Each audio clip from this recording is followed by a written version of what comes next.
Hello everyone, welcome back to my next blog. আজকে আমি তোমাদের হাউস সাথে বাড়ি। শেয়ার করব যে এই যে নিউ এর মধ্যে দীঘাতে কষে আমরা কথা যে আছে। হোটেলে ছিলাম সেই হোটেলের বাজেট কী ছিল, হোটেল কোথায় ছিল লোকেটেড, আর হোটেলের মেনটেনেন্স কেমন ছিল, হোটেলের চার্জেস কী ছিল, হোটেল সার্ভিস কেমন ছিল, সব কিছু তোমাদের সাথে শেয়ার করব।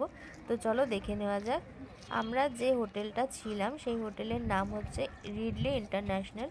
দেখো, জাহাজবাড়ির সামনে এই হোটেলটায় ছিল। জাহাজবাড়ি মানে জাহাজবাড়ি বলে একটা এখানে তোমার বিল্ডিং টাইপের ছিল, যেখানে সমস্ত অনেক ধরনের শপ, রেস্টুরেন্ট, অনেক কিছুই রয়েছে।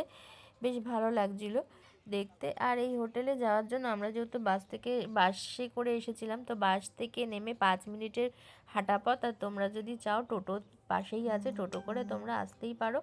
আর যদি তোমরা ট্রেনে করে আসো, ট্রেন থেকে নেমে বলবে রিডলে ইন্টারন্যাশনাল হোটেলে যাব, একদম হোটেলের সামনে নামিয়ে দেবে। তোমরা যদি এই হোটেলের নাম্বার চাও তাহলে আমাকে কমেন্টে জানাতে পারো।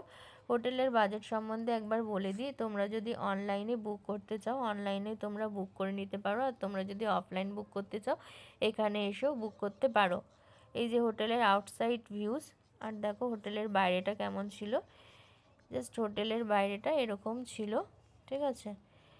আর আমরা যেহেতু হোটেলটা বুক করেছিলাম অনলাইন, তো আমরা একটু ডিসকাউন্ট পেয়ে গেছিলাম। আমরা পার নাইট 2000 করে এখানে বুক করেছিলাম। আমরা 2 দিন ছিলাম এখানে। আর যদি তোমরা অফলাইন করতে চাও এখানে এসে করতে পারো। এই অন্যান্য গেস্টদের আমি দেখলাম যে 3000 করে নিচ্ছে।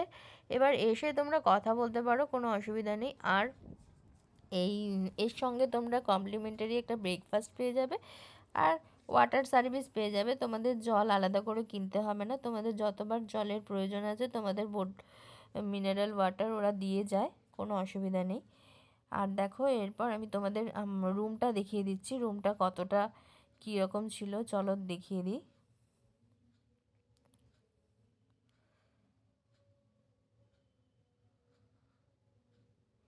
এই হলো আমাদের হোটেলের রুম। আর দেখো হোটেলের মধ্যে কি কি ছিল। এখানে একটা কেটলি ছিল যেখানে তোমরা চা কফি খেতে পারো জল গরম করে। এখানে একটা এলসিডি ছিল, ঠিক আছে। এরপর একদম বেড সাইড একটা টেবিল ছিল, সোফা ছিল, একটা ড্রেসিং টেবিল ছিল। আর এই যে দেখো, এটা হচ্ছে ব্যালকনি।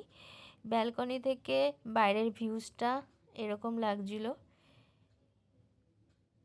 আশেপাশে আরও অন্যান্য হোটেলও ছিল, দেখো অনেক রকমের হোটেল আছে আশেপাশে।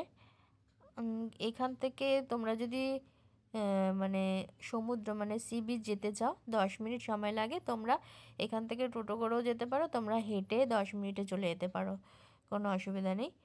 আর তোমরা যদি এই হোটেলে থাকতে চাও, তোমরা আমাকে নাম্বার কমেন্ট করো, আমি নাম্বার শেয়ার করব তোমাদের সাথে। আর হোটেল সার্ভিস ভালোই ছিল, বারবার এসে ক্লিন করে দিয়ে যাচ্ছিল, ঠিক আছে। এরপর তোমরা যদি লাঞ্চ বা ডিনার অর্ডার করতে চাও, এখান থেকেই লাঞ্চ বা ডিনার অর্ডার করে নিতে পারো, আবার বাইরে গিয়েও খেতে পারো। আর এই যে একদম হোটেলের মানে অ্যাটাচ টয়লেট ছিল।